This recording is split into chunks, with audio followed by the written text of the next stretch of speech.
out here? What'd you see from we said we both wanted to see the offense succeed, and I think they succeeded today. Yeah, they made some plays. Like there was a lot of second opportunities, second chance plays. So I think you can get flummoxed a little bit or tricked in that you watch the quarterback not have anywhere to go early and then escape the pocket and then make a play downfield. So there's part of me that looks at that and I'll grade it down because nothing was open instantly. There was very few. There were a few plays that made a throw down the sideline. Oh, shoot, I just hit the camera. Sorry. They made a throw down the sideline for a touchdown to Cortland. They had a couple crossing routes that they hit. But a lot of second chance opportunities, and that's one that I would go back and look at and go, it's not real clean. I didn't think they were real clean in the running game again today. I think it was kind of an average offensive day for me. So, but the best day of the offense has had this entire camp, right? Probably, yeah. They actually completed something downfield. Now, the second act is what Payton talks about as, the second act, like when the play breaks down.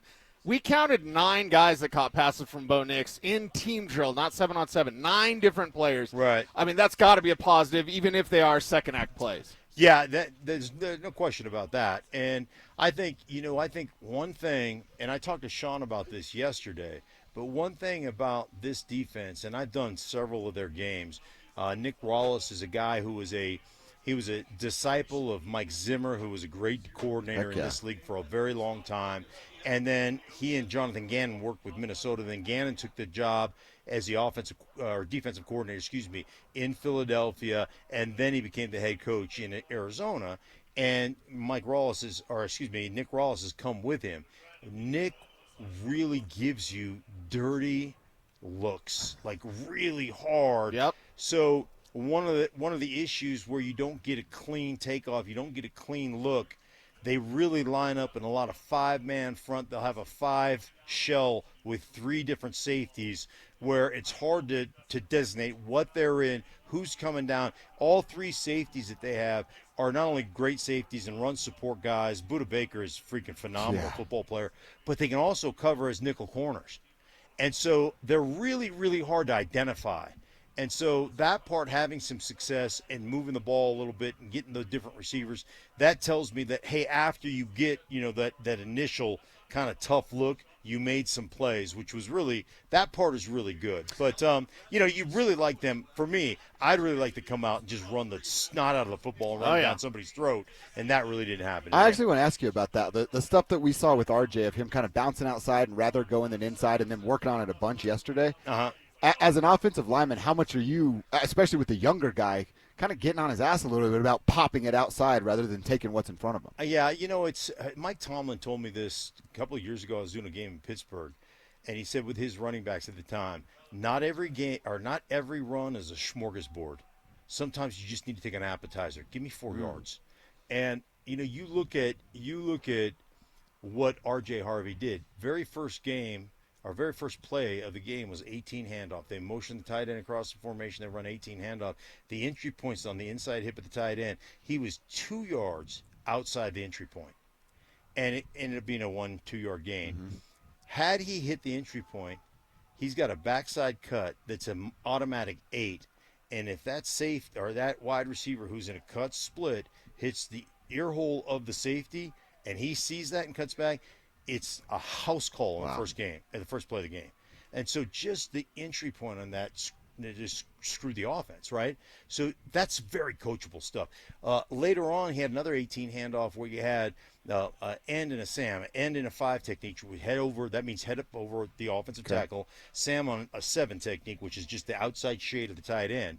They both pirate stunt. They both pinch inside, and he hits the entry point where he's supposed to, and he bounces outside and gets one-on-one with a safety in the corner, and he ended up getting 4 or 5 yards. And then ultimately, the one breakout he had around the end, he got like 9 yards. Mm-hmm. It was off a duo, and he entered in the wrong side of the quarterback. Right. So it was a completely busted play. But here's the thing. You bust a play like that, the running backs they've had over the last couple of years, everyone gets tackled for 2 yard loss. He bounced that thing out, and that was sheer panic because he knew he did it. And you could see it on the coach's film because Bo Nix turned around. He's like, where the hell is the guy, right? And he hands it off to him, and he bounces to the outside. They haven't had a back here that could do that. There's not one back that could do that and take a -2 and turn it into a +9. And so I think I said it yesterday on our show, like, I guarantee if he's healthy, he'll get 1,000 yards this year. Wow. Because they'll clean him up on those entry points, and once he gets on that path, that cutback stuff it's going to be there, and it was there the other night in San Francisco. They had a couple of potential breakout runs where their running backs just were either not fast enough to the hole, or a little too slow, or not on the right path. There's all these little things that are very coachable to me. Yeah, but you've expressed on your show that, hey, that little stuff they can coach. We've talked about Sean Payton having the intent to run. I know what you think of analytics. I'm not going to bring that into the conversation because I'm a film guy. I'm not a numbers guy. But to me, isn't it the intent to run? Yes, you can't have a bunch of 1-yard runs.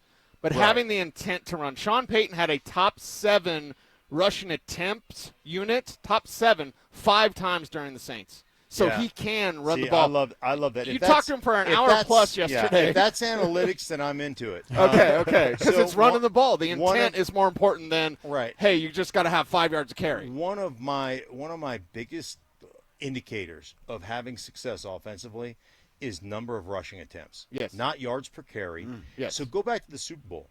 I mean, that was essentially a 40-0 game. They scored a couple courtesy touchdowns late, right? Kansas City did.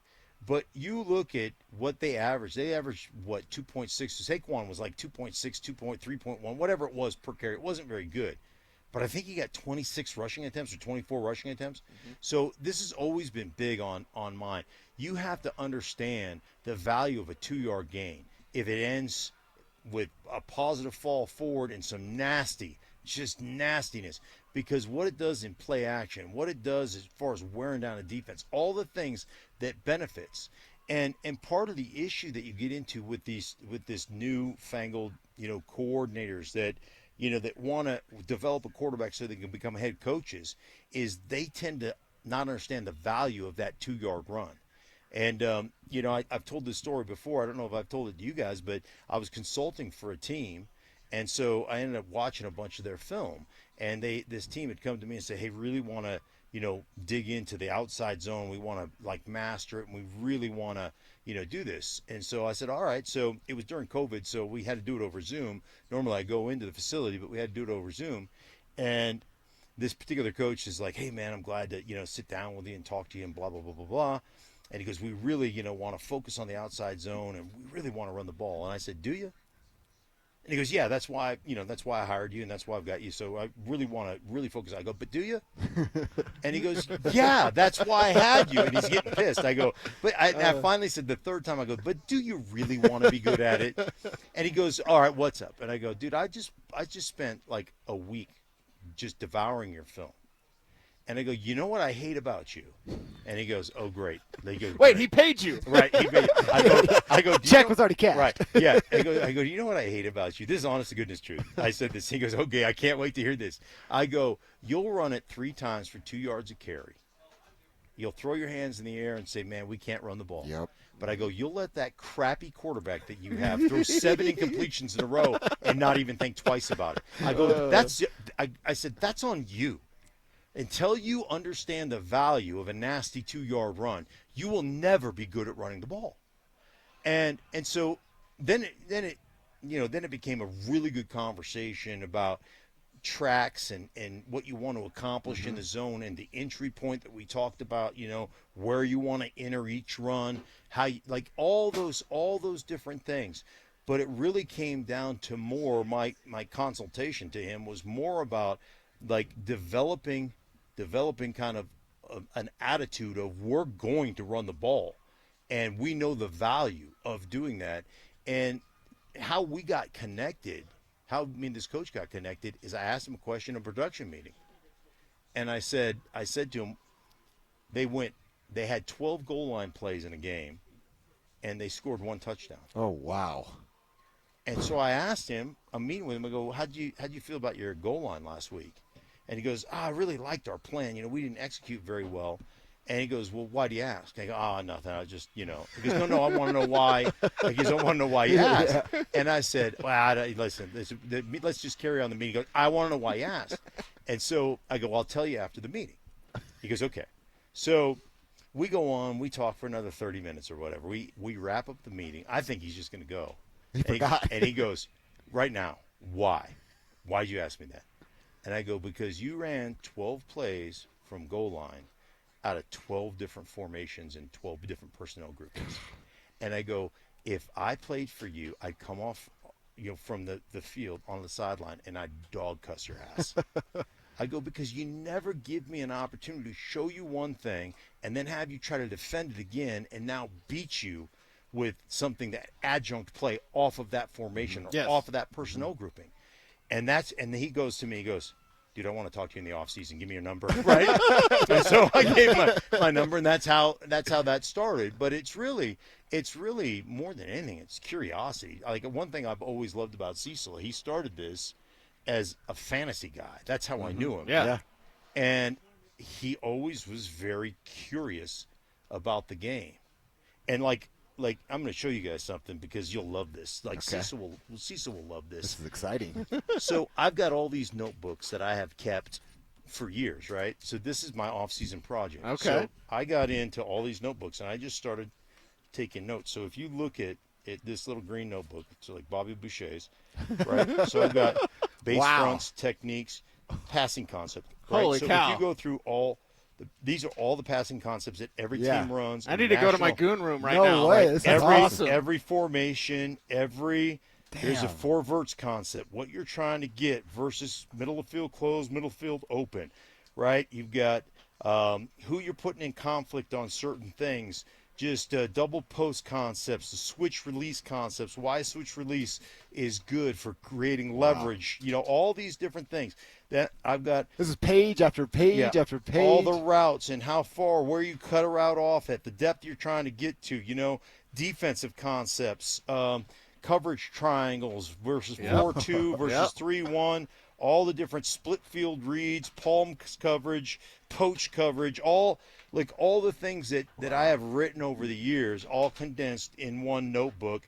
I like this part right too, like this. Here's our cover one beaters. All the things you want to run when you're getting a bunch of cover one. Here's your cover three beaters, right? Here's your cover two beaters. Here's your quarters beaters, right? What are our quarters beaters? How, when we get in quarter coverage, what do we want to run to beat quarters coverage, right? All these different things that you're trying to implement.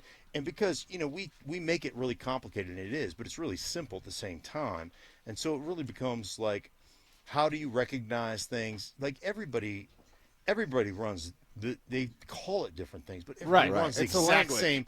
Yeah, the exact same place. Now I know why you kept your backpack on when you talked to Sean for an hour and a half yesterday. That's right. Because now I know what your backpack looks like. Well, here's the I might deal. take that backpack today. Here's the deal, man.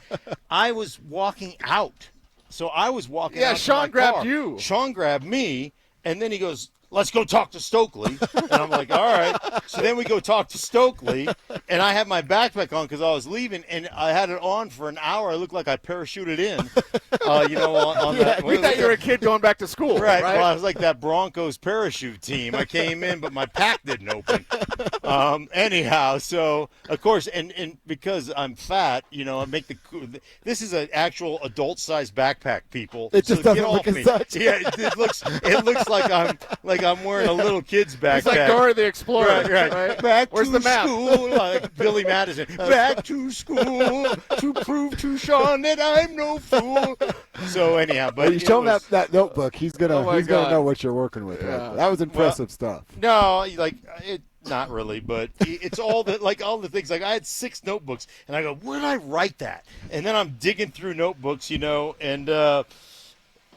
it was all good. I'm sorry.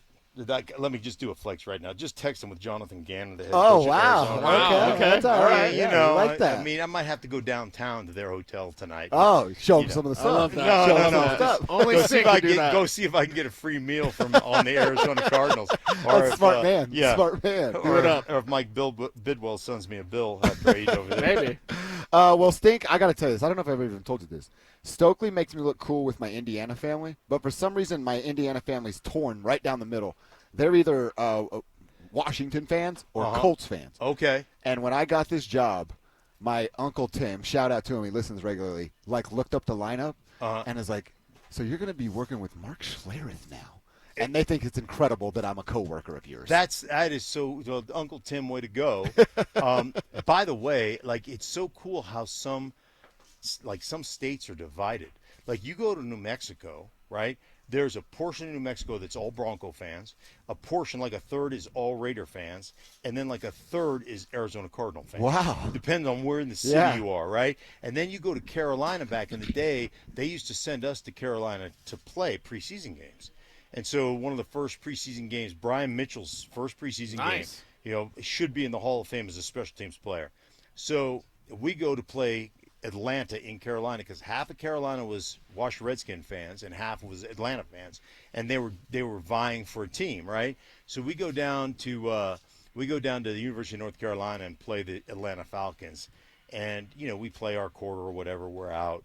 And B. Mitch gets his first kickoff return opportunity. Guy's had a big giant head. His head makes Mike Evans look like a normal human. That's how big Brian Mitchell's head is. So he's down there. He was a quarterback at Louisiana Lafayette or wherever it was he played, Louisiana somewhere. And man, they kick off to him. He catches it right about the 1. House call. Wow. And I turned at the time I turned to Jeff Bostic and go, well, I guess he made the team. And one of the great football players I ever had the pleasure of playing with, B. Mitch, is as good as it gets, man. Heck yeah. Well, thank you for stopping by. Absolutely. Really appreciate that. Appreciate you guys. We'll see you and hear you tomorrow morning on the morning show with Mike and Stink. Let's react to a few things we just learned from Mark Schlereth. Some good stuff right there.